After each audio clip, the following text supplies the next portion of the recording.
The following program was provided by an independent producer solely responsible for its content. The opinions expressed do not necessarily represent the views of this station, its staff, board of directors, or underwriters.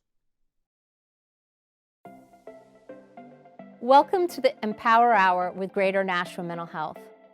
The Empower Hour will provide information and support about mental health, substance use, and behavioral health. Our goal is to share inspiring stories about transforming lives, to strike down stigma, and to encourage our community to reach out and get help when needed. Mental health is part of all of our lives. It's time we talk about it. I'm Dr. Cynthia Whitaker, President and CEO of Greater Nashville Mental Health, and it's time to get empowered.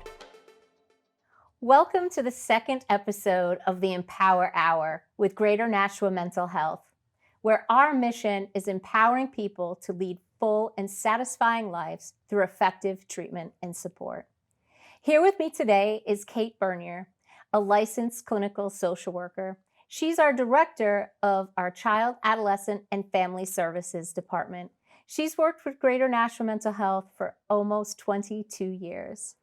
Thanks for being here with me today, Kate. Thank you so much for having me. I've been here a long time because I love our agency and our department, and it's been a pleasure working here. And so thank you for having me. That's awesome. Do you mind starting with just a little bit of who you are, what you've done for the agency over the years? Sure.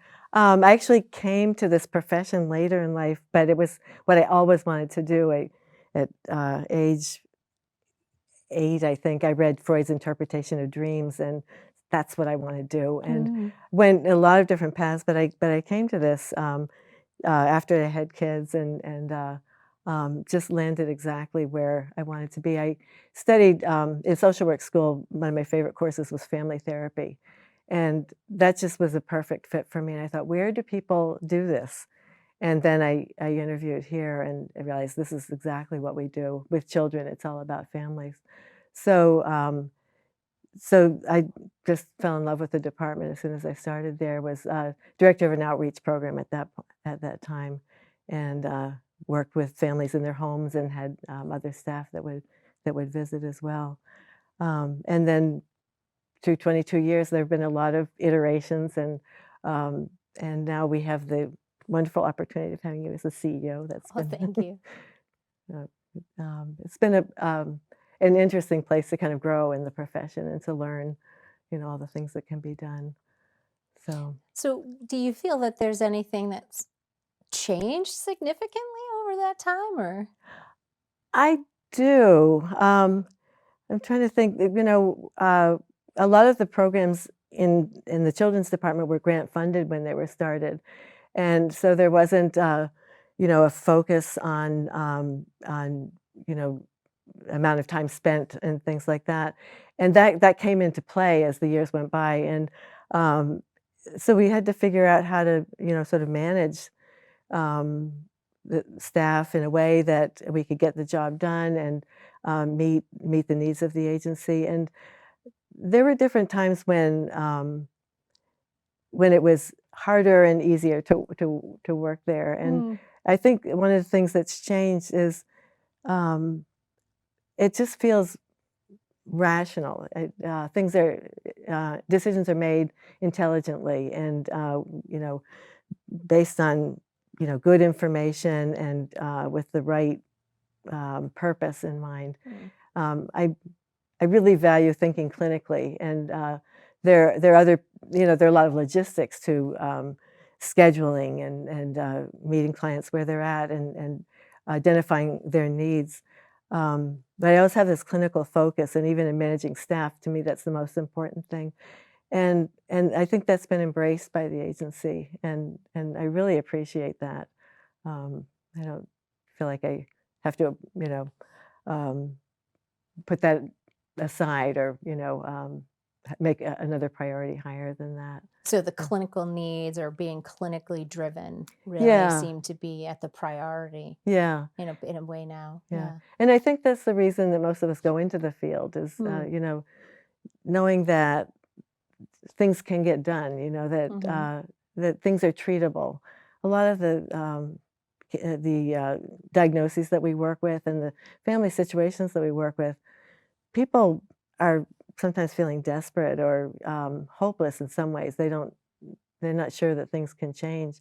And I've always kind of thought of us as standing in the gap and providing hope Mm. because we know that change is possible. And so I think that the people go into the field kind of holding that out for clients, and I think that really makes a difference. Yeah, Yeah. so we hold hope. We Mhm. know that change is possible. Mhm. I think one of the other things that we do is help families or systems understand kids and Mm. what's normal and what maybe isn't normal and could use some help. Yeah. Recently, I heard something that I think people that are watching might benefit from Mm. us having a little conversation about was I heard somebody dismiss Mhm. the need for children's mental health, Wow. saying, Mm. well, they're just kids. Uh-huh. It's normal for them, Yeah. to play and pretend. And Yeah. I'd love to dispel that myth a little bit. Sure. Like, Yeah. what would you say if somebody was saying something like that? Like, Yeah. where is the need? Or I've heard things like that too, and kids are so resilient. Sometimes you get the impression that they'll be fine, if we, Mhm. take care of them adequately. But what's happening neurologically when kids are growing up, is their brain is developing really rapidly, and particularly in the very early years, it's developing in response to relationships.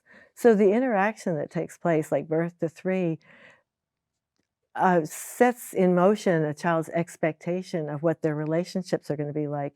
And that expectation affects the way they interact with people, and the way they interact with people affects a great deal of how well they do in their family, in their social settings, and their sense of self and their self-worth. And more and more research has been done about what goes on in the brain at that stage. So we really understand that this is a key time of life. And one of the gratifying things about working with kids is you have that long trajectory. So Mm. there's an opportunity to kind of alter some of the patterns. And I say I love working with families. A lot of the families that are having a hard time, the parents are kind of fed up. They have tried a lot of good things, and they find some work a little bit or for a short period of time, but not everything. And sometimes they get into a pattern of um, you know, being frustrated with their kids. They just become frustrated with them, and um, it becomes a kind of a difficult interaction.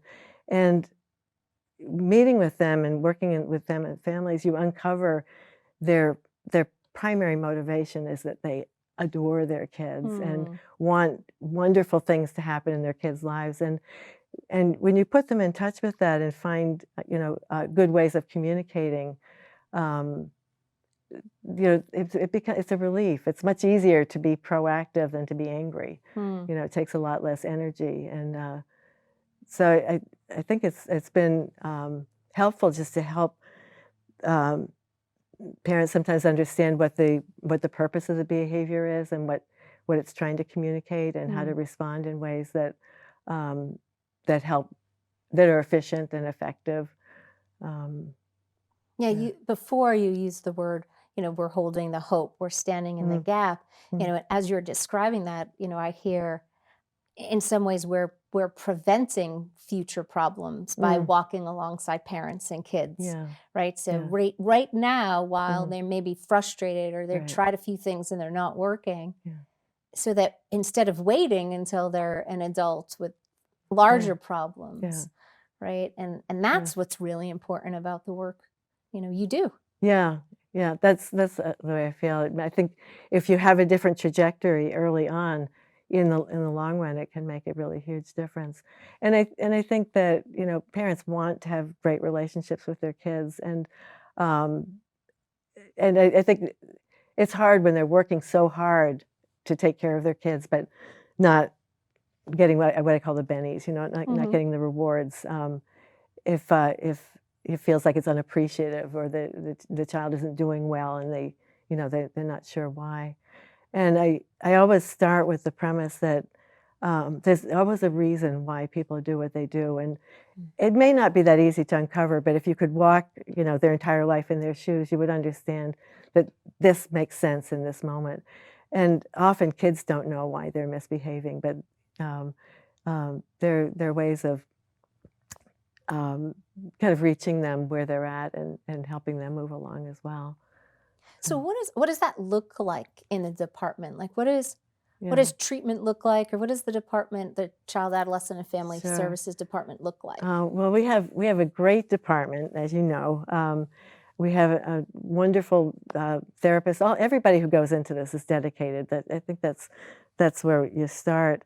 And we have case managers who work in the community one-on-one with clients as well. And people usually come in for therapy. They figure that their child needs somebody to talk to. And the therapist will kind of get to know the main reason they came in and some of the context, and then figure out what is a way that we can address that. And sometimes it's individual therapy, sometimes it's working more closely with the parents, and sometimes it's working with the child and parent together, and we do combinations of all of those. But I think a lot of it, when you ask the question, one of the first things I thought of is helping people listen to each other. Helping parents really listen to their kids. And when kids are trying to talk to parents, especially if they're feeling, a little adolescent and they're feeling their oats, it might come across in awkward ways. It might not sound as respectful as the parent likes. And we often get stuck in addressing the behavior that's right in front of us and, go to your room and think about it. So that ends the conversation. And what I recommend to parents is, what is the meaning behind that? What is the child trying to convey? Conrad Boating, who's one of my gurus, calls it having the magic decoder ring. The magic decoder ring. So discerning what lies behind the behavior or the language that the child's using, and trying to address that. So, for instance, a kid felt humiliated at school during the day and they come home in really bad sorts. They might be really rude to their parent, but if the parent can see that they came home feeling kind of out of it and they're not handling it well, they might be beating up on themselves and might need somebody to come alongside and be understanding and be open to hearing what they have to say. And if the first thing that comes out of their mouth is a swear word, you don't want to end the conversation. You want to acknowledge that you want good language, but at the same time, you also want to understand. So I think listening is really key, and that goes both ways. If you can help a child really listen to the parent, then they understand the parent has good motivation. They ground them for not doing their homework because they want them to have a good education and to succeed in life and to be happy and to do well. So what I love about what you said and what really stands out for me is not only the listening, but the not stopping a conversation. Yeah. Right? Yeah, So yeah. we do tend to do things like to stop. And Yeah. maybe we need that as Yeah. I'm thinking of a few different examples in my own life of parenting a teenager, Right. where maybe I need the conversation to stop so I take a minute, but how do I do that in a way that doesn't end the conversation, right? That Right. says, I need a minute, let me go take a deep breath, or Yeah. why don't we separate for a minute, cool down, and come back together Yes, instead of yeah. just go to your room and think about it, Yeah. which ends it, right? Yeah, yeah. And if there's heat behind what the kid is saying, what the child is saying, there's something there that's important to them. Right. And if we can't find a meeting of the minds, they'll assume all kinds of things like you don't care, or this doesn't matter to you, or it's unimportant and I'm unimportant, and things like that. And I think most of us are a little uncomfortable with conflict. Yeah. And I think that's often when we avoid conversations. But what I would say to parents is they don't need to prove themselves. By the gift of having children, you are a parent, and you don't need to prove to anybody that you're a parent. And in that role, the child will never be equal with you. They will always be in this position of looking up to you, and you're role modeling all the time, whether you want to or not. And because you have that kind of key important role, you don't have to respond immediately. You don't have to jump when the child barks, right? You have the luxury of really thinking about what kind of response do I want? How do I want to parent? And so sometimes it's not taking the bait when the kid picks a Mhm, fight. It's like mhm. sitting back and saying, I'm going to think about that. If you put it a different way, I'm really happy to hear what you have to say. Or just like you said, taking a minute and coming back with the approach that makes the most sense to the Right. parent. Yeah. Yeah.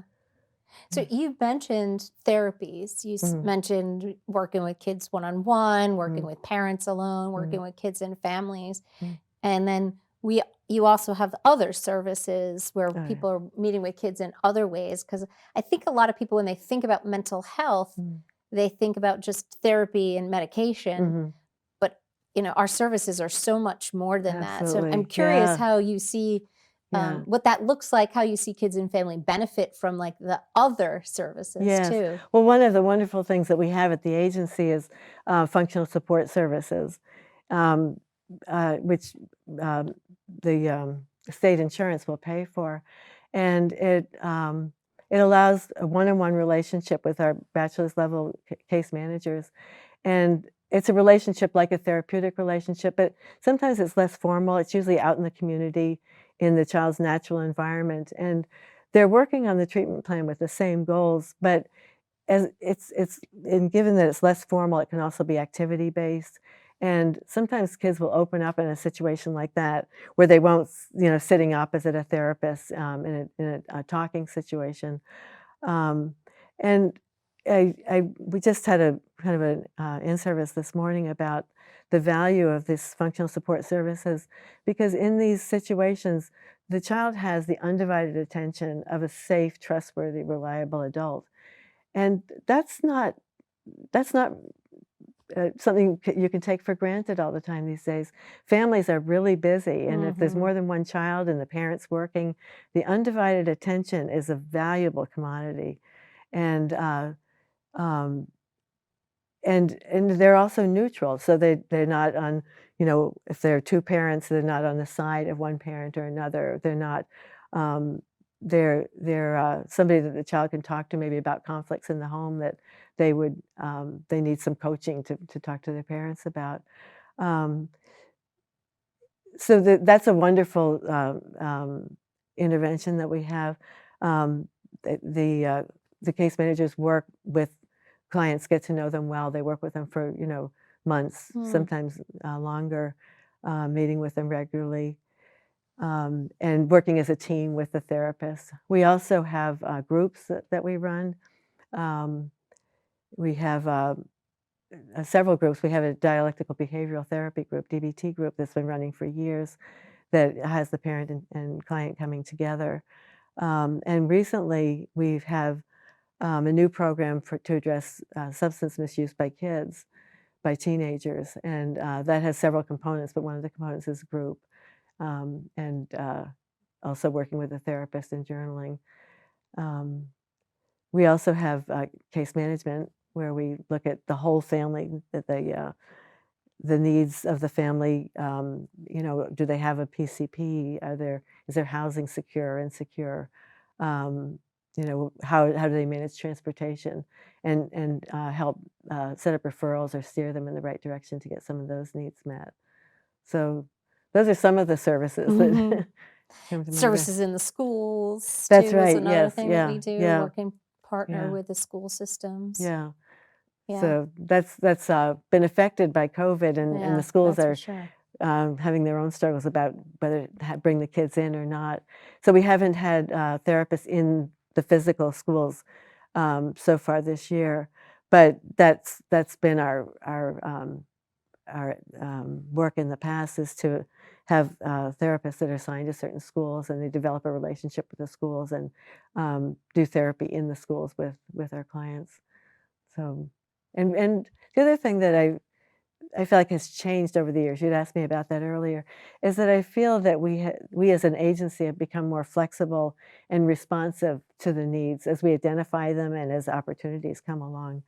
Um, there are new programs coming along as we speak, and one of them is um, when a significant adverse childhood event happens, that we have a mobile team that can respond and kind of address the child in the moment to help de-escalate a situation if that's what's needed, but then also follow up and help them process a difficult event that happened to prevent post-traumatic syndrome, to address the trauma in the moment and help them process that. So again, I hear prevention and Yeah. hope and, setting kids and families up to have the best life they can, reach their potential, right? That's Yeah. part of our mission statement. And when you're talking about a child and a family, sometimes that means intervening early. Yes. Yeah. So then the child has more ability to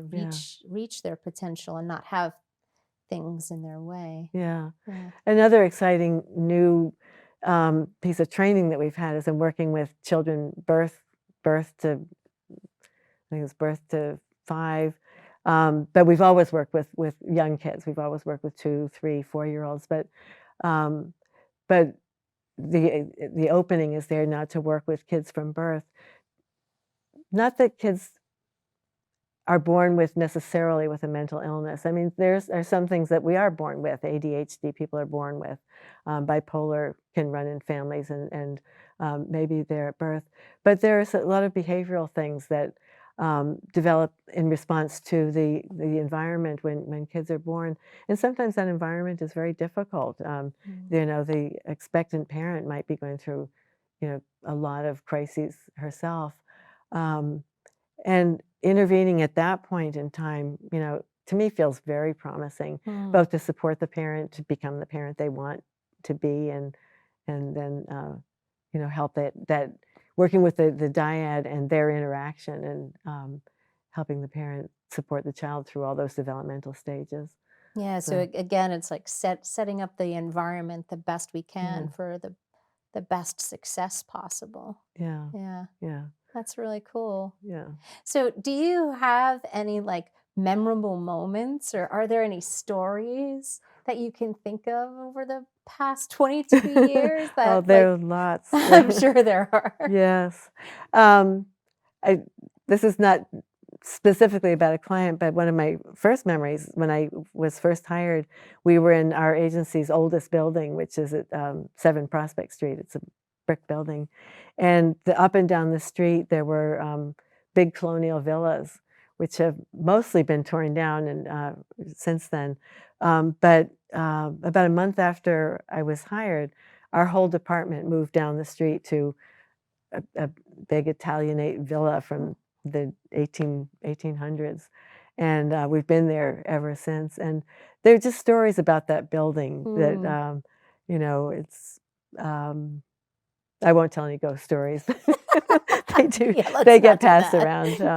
But there's a little cupola on top, and at times when it feels like something needs to happen to kind of shake things up a little bit, we'll take a child up there as a treat just to get an overview of the city. So the building itself is very storied, but lots of wonderful memories of clients. And having been there a long time, I've actually seen kids grow up, which is really amazing. And I was saying earlier that if you intervene early, you see the trajectory change. Well, if you're around long enough, you get to actually see some of the outcome of that. That's true. And I've had clients come back who are now on a professional path, or have kids of their own, and are proud to show them off. And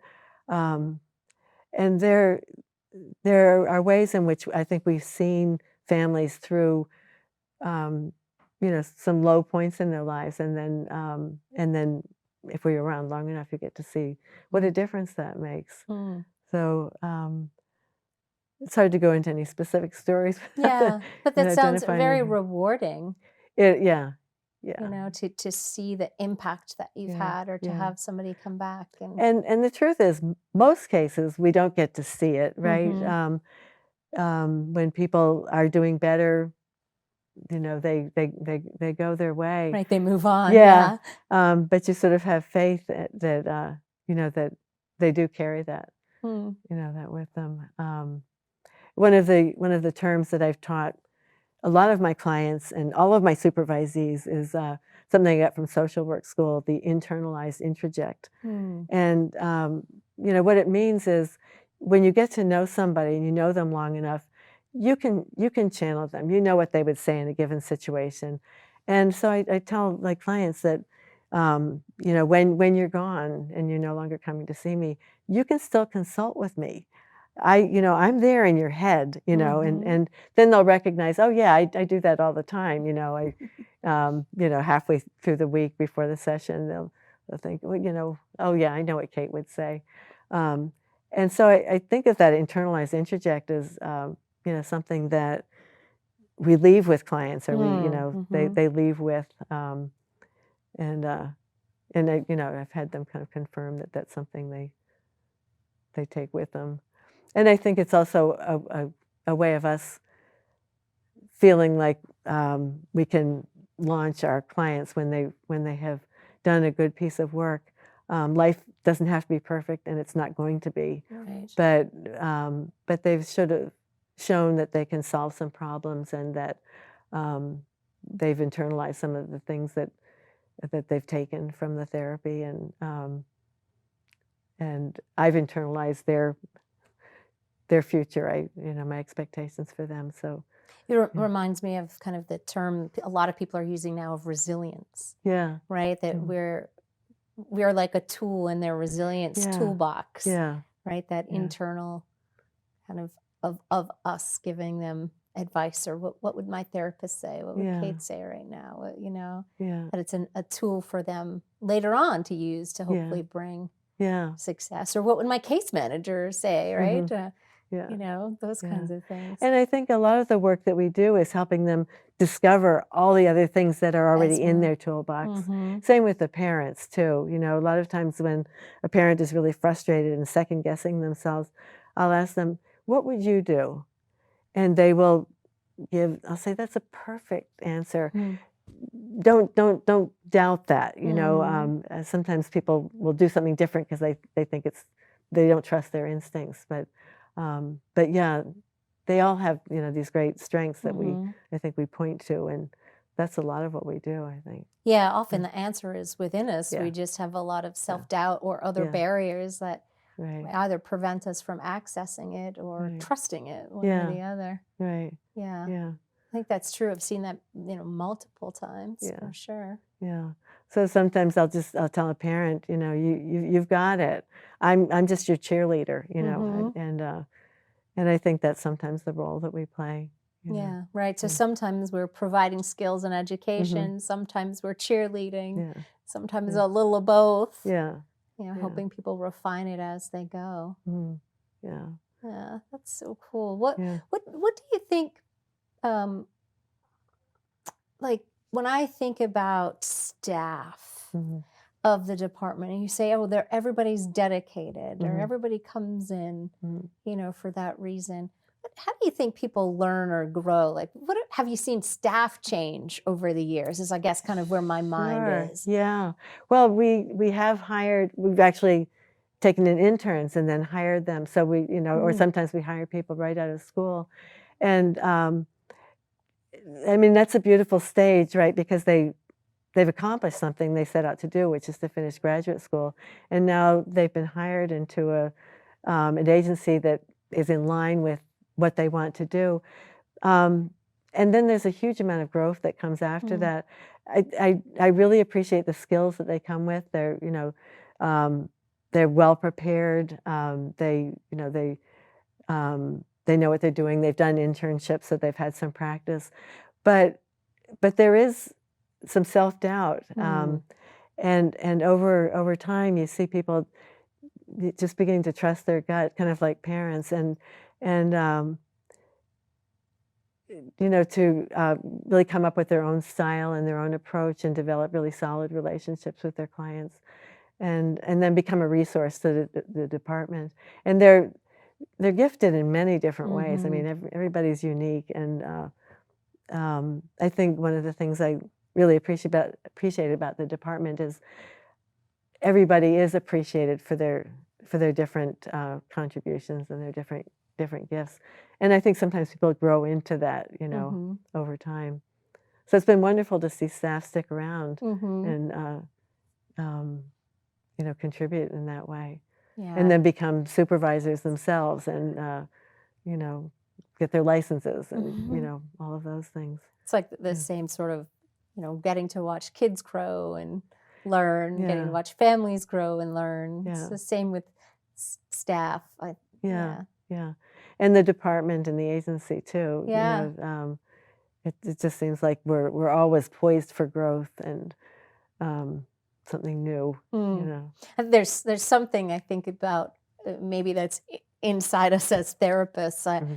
That constant curiosity or that constant willingness to learn and grow. Yeah. I think that's maybe a little inherent sometimes in the mental health field. Absolutely. Because I think there's a lot, I see that a lot in us. And I when I do an in-service or when I teach or supervise, I'll often say that I think curiosity is one of the most important tools that we have.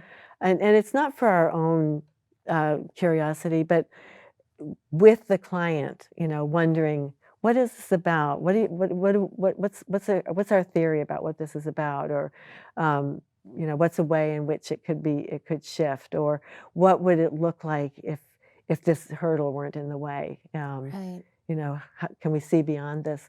So it's joining with them and sort of in some ways promoting their curiosity, so that they can tackle the problem and to see it as something that they're not defined by. It's not, it's not who they are. It's something they have to deal with, and then to become curious about, what would it take, and what would it be like, and what is it, When I hear you say that, it reminds me like that curiosity opens up creativity. Right? And so it might help people generate more ideas or see a path out that they might not have seen before, or, to, again, maybe that answer was in them, but without that curiosity, they couldn't quite create it or find it or articulate it. I mean, one of the things I think about is anger, because anger, when I asked him what he didn't like about anger, he said, well, people do bad things when they're angry. And it's true. People sometimes are kind of driven to bad behavior, and that's kind of the external thing that we see. But I would start with emotions aren't right or wrong. They just are, and they give us information about what's going on with us. And I would say anger is valuable because it signals to us that something happened that shouldn't have happened. And if we can take that information and then manage our anger, that's very useful. But one of the things that people come into therapy for is this unmanageable anger. And so it's often eye-opening when you talk to a client about, well, this happened, and then this much anger came out. And does that make sense to you? Does this feel like an ocean of anger? And does it feel, they might say, well, it was over nothing. And then that's where, inviting them to be curious comes in. Like, that's really interesting. There's a real disconnect there. Do you have an idea what that's about? Maybe they don't. And they say, well, are you curious? I wonder, maybe we could sort through that and talk about where it might be. Or And then it becomes this external thing that you can be curious about that doesn't necessarily define you. It's something that you're working on in some ways. Right. So that helps not feel deficient or like there's something wrong with me. I can be more curious about how that happened or why that happened. Exactly. And that kind of goes back to what I was saying earlier, that I think there's always a reason why something's there. And this ocean of anger that springs up, I'm sure there's a reason why that's there. And we won't necessarily always know what it is. I mean, sometimes people It's very early in life, you know, changes in caregivers, or a parent who is absent because they had an operation or was ill, or sometimes very innocent things. People who have surgeries really early on. Um, Small children count on their parents to prevent pain, and sometimes parents have no choice, Can't, but yeah. they have to have medical procedures done. The child has to. So that anger may have started, long before they have a narrative to explain why. So it can be really helpful. It can be a real Mm. relief to, you know, either identify the issue or just know that there probably is one, that it makes sense, that they have these feelings. Mm. It doesn't make them a bad person, Yeah. or, that there's something wrong with them. Yeah, Yeah. two things came into my head Mhm. as you were talking. One is one of my favorite quotes is emotions are indicators, not dictators, Ah, right? So they yeah, indicate things. They shouldn't yeah, dictate our behavior. yeah. That's one of my favorite quotes.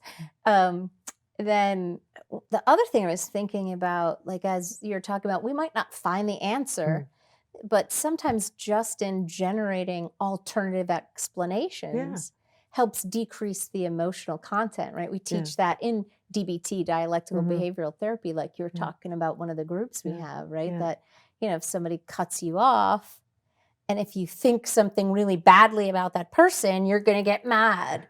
But if you think, oh, maybe they're on their way to the hospital, maybe they're Exactly. on their, way to work, and they Mhm. were told, if they were late one more time, they were going to get fired. But, Mhm. they're a single parent and their babysitter didn't show up this Yeah, morning, yeah, right? We have no idea which one of those yeah, alternative explanations is yeah, true, yeah, but sometimes just generating them allows us to think more yeah, critically and not be so emotional. yeah. And yeah. Absolutely. And those examples that you just gave, I've used those myself over Mm-hmm. and over again. And there is that adrenaline rush, when somebody first cuts you off, when that happens, and then the relief comes when you think, one Right. of those alternate explanations, and that's a real experience, going Mm-hmm. from that anger to the relief, and it really, kind of illustrates the emotions are indicators, not dictators, right?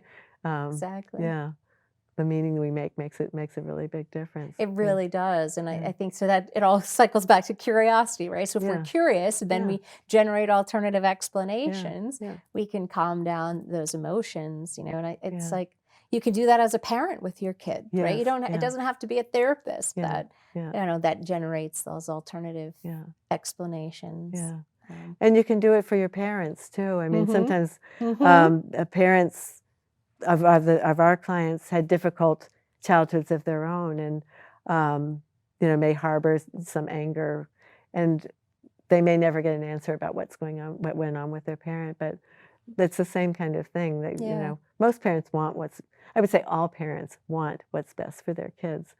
And I've never seen an exception, and not all parents are in a position to provide everything a child needs at any given moment. But I think when you get down to that sort of fundamental assumption, it can be a relief. You don't Mm-hmm. have to be angry at this person. Right. Um, you don't have to harbor that. But So, yeah, so neat. yeah. I love thinking about just stories because I think people Mm, can learn a lot from stories. mm, And so, you've shared so many great things, mm. but I'm curious about pride. Is there anything that like leaves you proud of being part of the organization or the department or Thinking about our clients, there was one client that um, essentially didn't have any parents. Hmm. I think one of her parents had died, and the other parent was kind of MIA. And she was couch surfing. Um, she had a relative that I think was her legal guardian, but not much oversight. She was an older teen, but she really engaged in therapy. She wanted to figure out who she was, what mattered to her. She hadn't figured that out. How she wanted to live. She wanted to sort of have like a moral compass in some ways, Hmm. and she didn't feel like she had it. And I didn't give it to her. I didn't give her my moral compass. I just kind of helped her explore the things that mattered to her. And I worked with her for several years, 2 or 3 years, and during that time, she had significant a boyfriend. She got pregnant. She had a child. Some difficulties came after that, but she really hung in there and continued to find ways to improve her life. And later on, she had a second child, and that presented some challenges. But she really became more and more stable, more and more grounded, more and more intentional.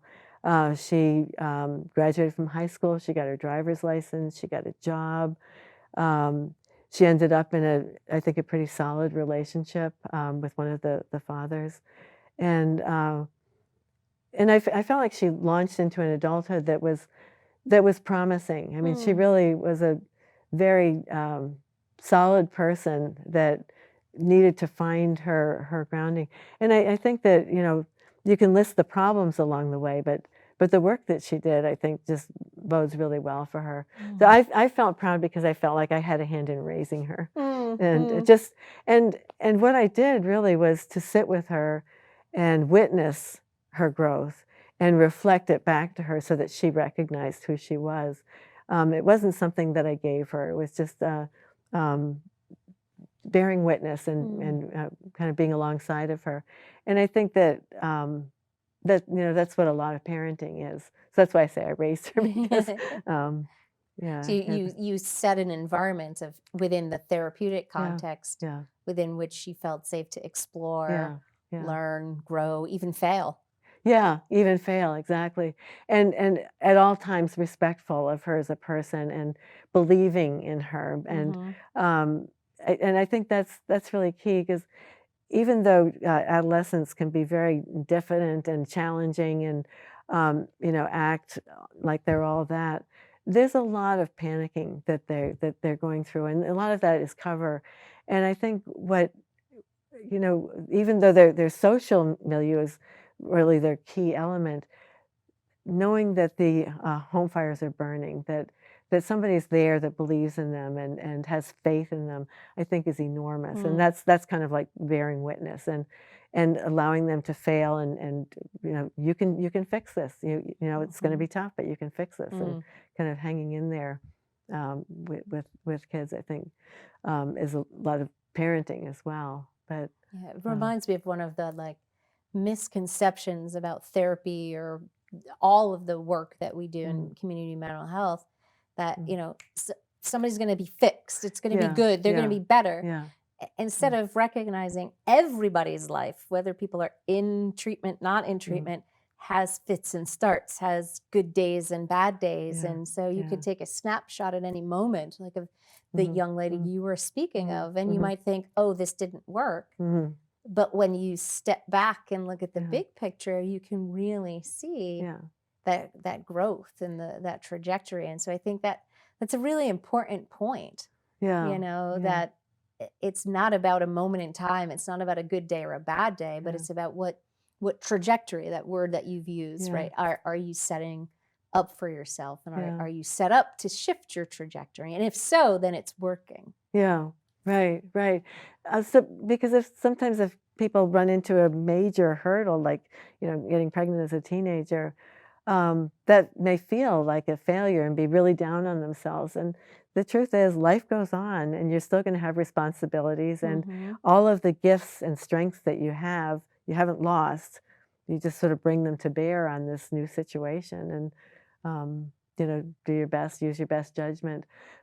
But it's hard to do without somebody who witnesses that and kind of feeds it back to you. So yeah, I've been privileged to come alongside some situations like that. There was another family that I worked with for quite a long time, and one of their kids just wouldn't leave their bedroom. They were reclusive, and not just my work, but the work of a team. This kid graduated from high school, got a girlfriend, a job, complete change in their life, and those aren't isolated examples. It's just a couple that come to mind. Hmm.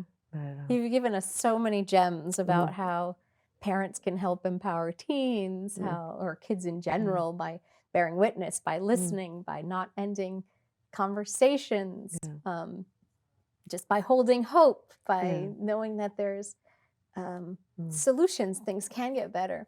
Are there any things that you do in your own personal life that help empower you to lead your best life or live to your own potential? So thank you for that question. I'm paused because there are a lot of things that I recommend and know to do. And like anybody else, I have to remind myself to do them. But one of my, I think, probably most effective ways of grounding myself and feeling like I have my head screwed on straight is probably mindfulness. And there are different ways for me to be mindful. And exercise is one of them. I swim, and that's like sensory deprivation. And when I'm swimming, I can just be here now and be in the moment. And I think yoga is another, great, great way of. There are a lot of definitions of yoga. One is to have a kinder relationship with your body, and I think that, a lot of times we are bringing the body and mind together in the work that we do. And if you bring them together, if you take care of them, if you're mindful about them, I think that it's just easier to handle the things that come along. And I'll also put in a pitch for sleep. Good sleep hygiene is really important, and something that I am constantly challenged with, but I know that it's important. I think it comes down to taking care of yourself and knowing that that's not being selfish, that it's really important. And I encourage it in the staff, and I think the staff has really, kind of taken that on. And you have invited experts to come and talk to us about good self-care. So the agency endorses it. So we talk about having movement breaks, between sessions, and we also, from time to time, try to liven things up and, have a internal contest or, treat or something like that. A little bit of fun comes to my mind. Yeah, yes, fun with Play-Doh. I have Play-Doh on my desk that came from your staff, actually. Yeah, spread the wealth, Exactly. Yeah. It's funny you mentioned sleep. That's one I think we do a lot of teaching to people about, and then forget to do ourselves. So one of my dear, dear friends said to me, set a sleep alarm. Wow. And he's like, we set get up alarms. Why don't we set sleep alarms? And I will tell you, every night it hits, and I'm like, how can it be time already? And then it's like, had I not had that alarm, I probably would have just kept on a chugging, right? And so that alarm goes off. I go do my routine, and then it's a great idea. Yeah, it's so so funny. It's funny that you mentioned that one as a one. But and I think that kind of makes the case that turning things into routines can be really helpful, because then you're not creating it anew every day. Exactly. Yeah. Well, I so appreciate you coming and spending this time with me on the Empower Hour show with Greater Nashville Mental Health here, and for your 22 years of dedication to our agency. I mean, you've definitely given some wisdom, I think, to those that'll listen or watch the episode around, how they can empower themselves, their children, their families, or whoever it might be. So, any parting words?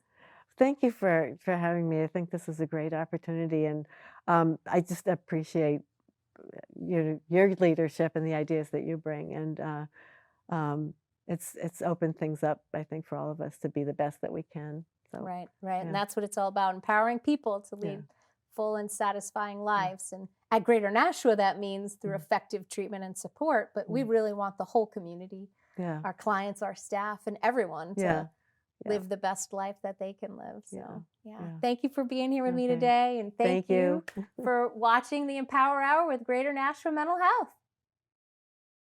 The preceding program was provided by an independent producer solely responsible for its content.